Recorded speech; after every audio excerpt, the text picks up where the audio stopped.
Assalamualaikum warahmatullahi wabarakatuh.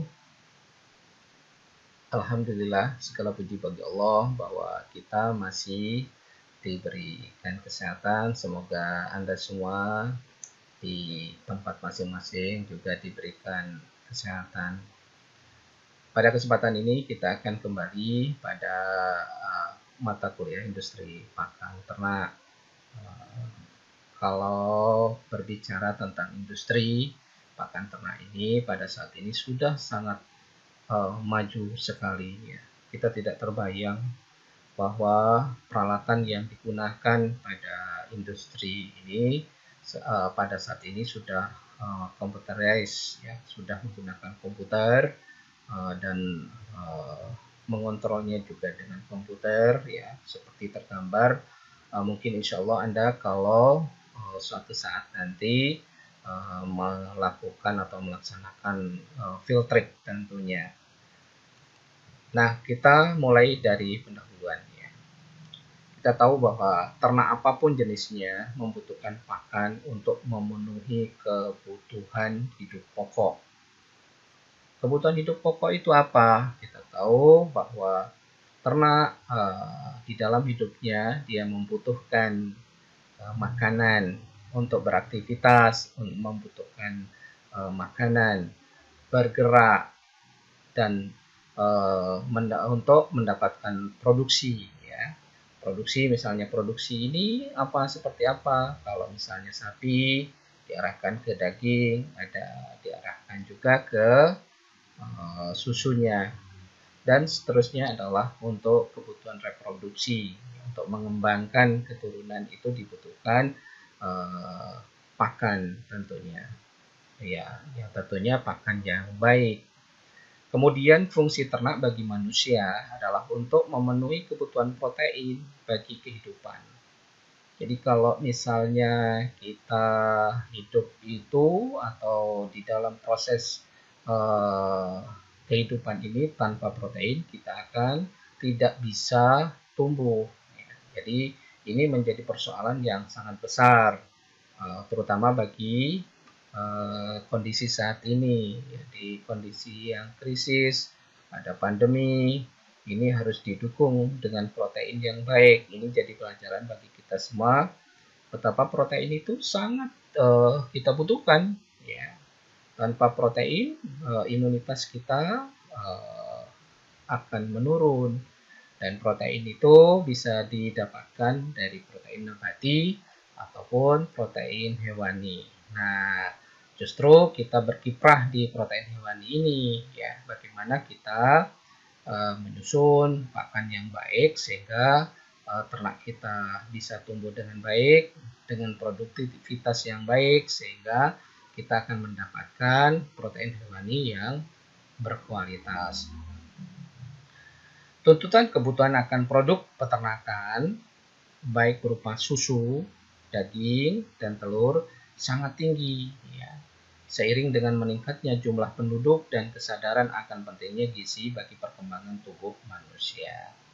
Nah, pada saat ini kita tahu bahwa produksi susu atau kebutuhan untuk susu ini sangat dibutuhkan mulai masa balita.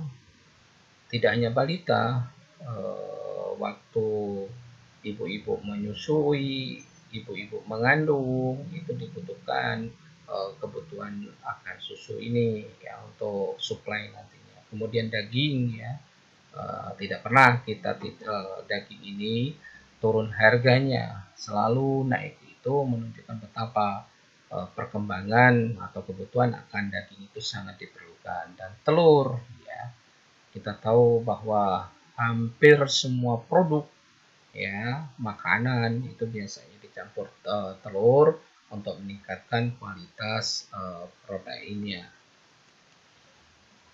Agar kita dapat mencapai target produksi ternak yang menguntungkan, salah satu faktor produksi yang dapat dilakukan dalam ukuran waktu yang relatif cepat adalah dengan pemberian ransum yang tepat ya. Jadi ransumnya harus tepat sesuai dengan kebutuhan biar kita mendapatkan ternak pertumbuhan yang optimal di samping kalau kita memberikan ransum yang baik, maka kita akan mendapat keuntungan yang baik pula dengan harga yang efisien.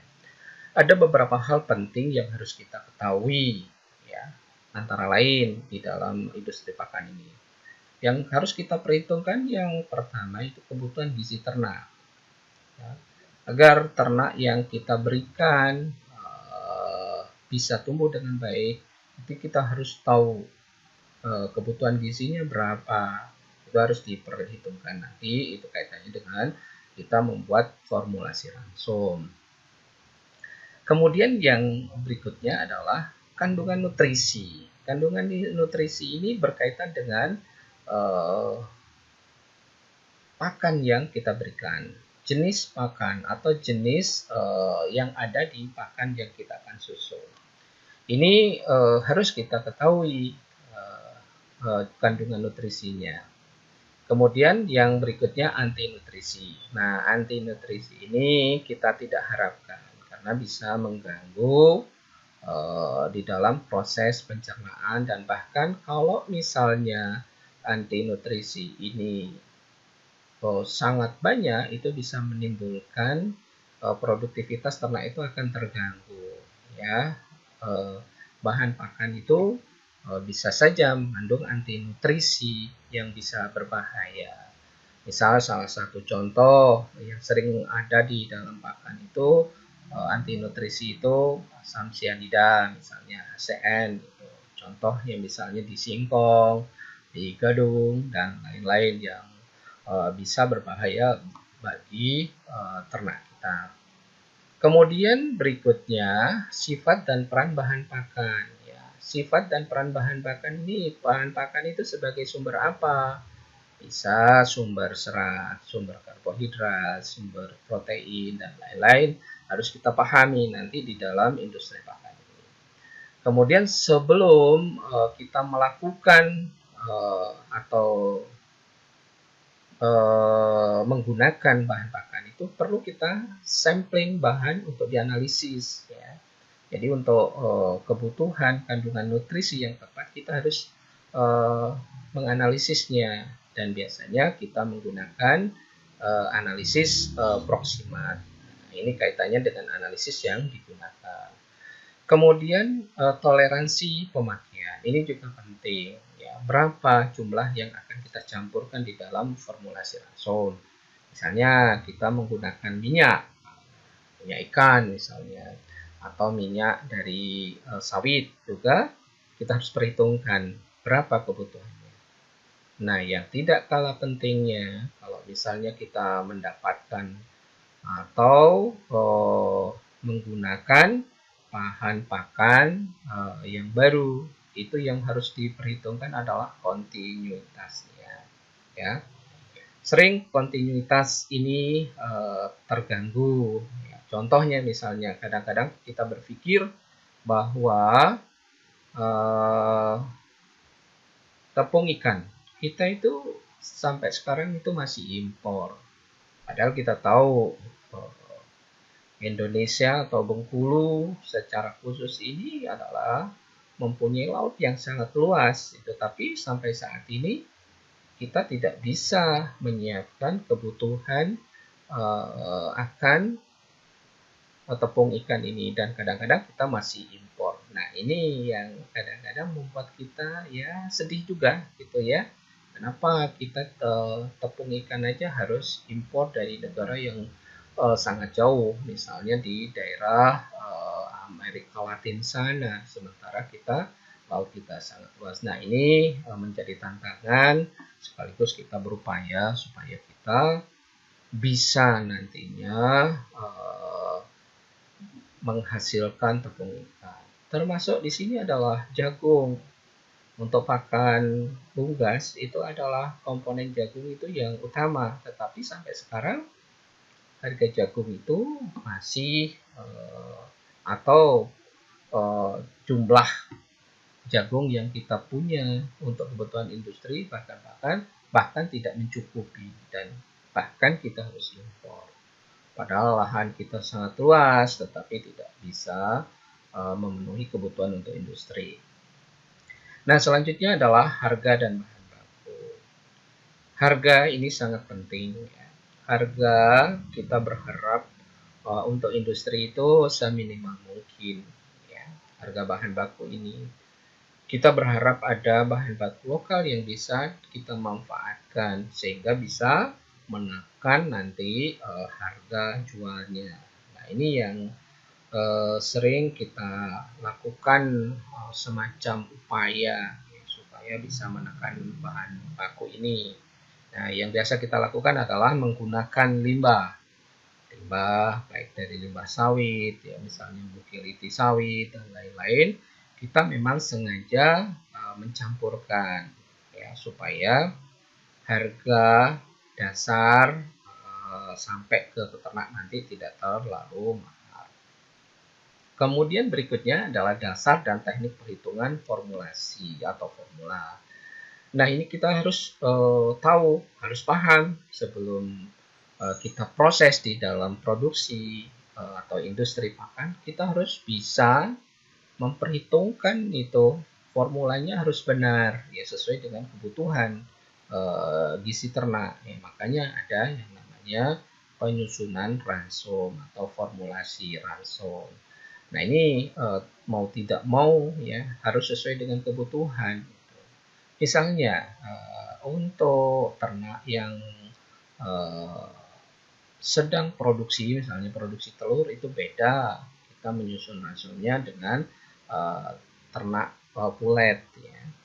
Jadi kalau misalnya sapi perah juga seperti itu. Sapi perah kalau kondisi produksi susunya sangat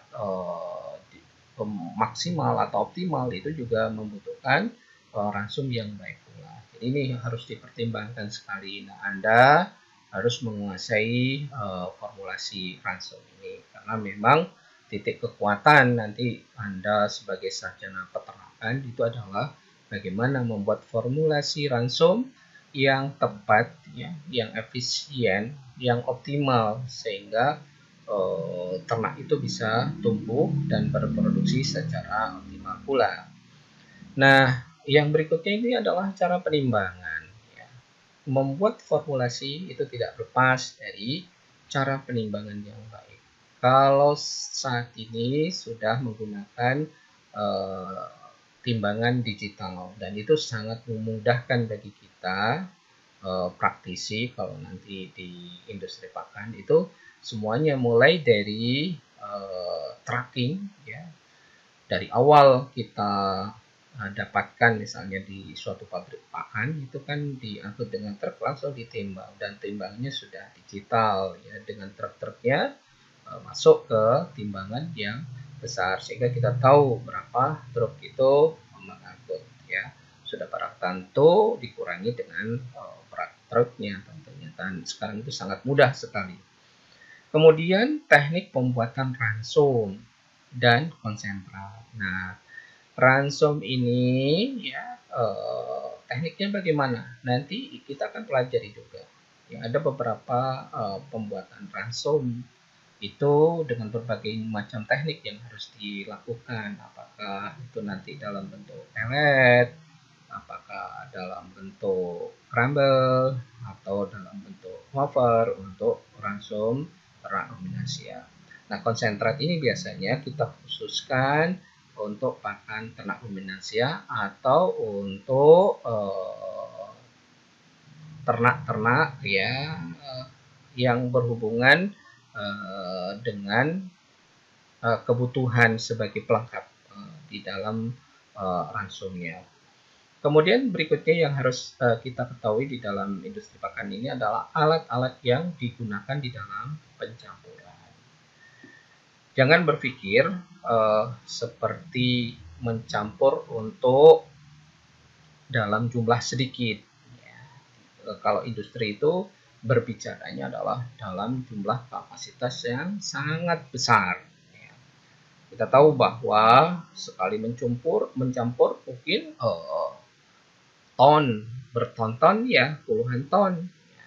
Kalau misalnya kita bayangkan saja mengaduk semen saja, kalau misalnya kita mau ngecor itu kan butuh alat molen. Nah, ini lebih banyak lagi, jadi molennya sangat besar atau dikenal dengan mixernya sangat besar supaya nanti mencampurnya itu bisa homogen atau rata. Ini juga harus tahu Anda di dalam pelajaran industri pakan ini. Kemudian operasional alat ini juga penting. Nah, pada saat ini kan operasional alat itu memang Anda harus tahu atau kita ketahui.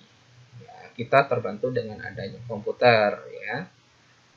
Mungkin kita akan lakukan, tapi tetap secara konvensional proses atau cara kerjanya kita harus tahu. Ya. Kemudian processingnya, nanti processingnya juga kita akan pelajari juga bagaimana prosesnya dari awal. Ya. Bahan baku itu dicampur, diformula, kemudian masuk ke alatnya, prosesnya seperti apa, apakah dilakukan pemanasan atau tidak, ya, sampai ke ujungnya misalnya pelet, ya, pelet yang sudah siap kita produksi dalam bentuk crumble ataupun dalam bentuk wafer. Nah, setelah melalui processing ini berlanjut pada kontrol kualitas. Kita tahu bahwa kualitasnya harus terjamin, ya. Kualitasnya itu harus sama, ya. Nah, ini pentingnya ada kontrol kualitas. Nah, berikutnya adalah masalah pergudangan. Nah, pergudangan ini tidak lepas dari nanti mulai dari bahan baku. Kita stocking bahan baku, kita stok bahan baku itu harus dengan standar pergudangan yang baik. Ya, kita tahu ya, persoalan pergudangan itu tidak sederhana karena dalam jumlah besar juga. Jadi secara prinsip biasanya bahan yang sudah masuk itu harus bergiliran untuk dipakai. Nah, pergudangan ini tidak hanya bahan baku, tetapi pergudangan ini berkaitan dengan nanti produk yang kita hasilkan. Sebelum sampai ke konsumen, itu biasanya kita simpan di gudang dulu sebelum kita distribusikan. Nah, berikutnya yang terakhir itu pendistribusiannya. Nah, ini sangat amat penting juga. Bagaimanapun kita harus menyampaikan produk pakan itu dalam kondisi yang baik sampai ke peternak. Ini hal-hal yang nanti insya Allah kita akan pelajari di dalam industri pakan ternak ini. Selanjutnya adalah tujuan dari usaha peternakan. Ini yang harus kita perhatikan, ya, adalah untuk memenuhi kebutuhan permintaan manusia dengan memperhitungkan keuntungan yang bisa diraih. Besarnya biaya pakan ternak dalam usaha peternakan mencapai 70-80% dari total biaya produksi.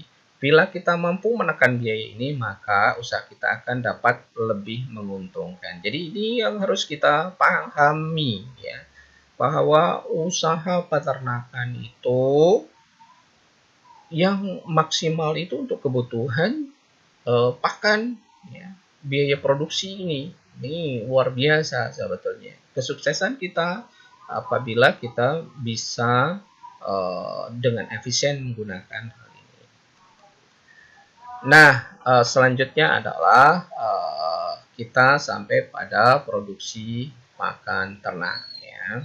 Produksi pakan ternak ini, produksi pakan ternak adalah serangkaian aktivitas yang melibatkan sumber daya yang tersedia untuk menghasilkan pakan yang memenuhi standar yang telah ditetapkan oleh nutrisionis, ya.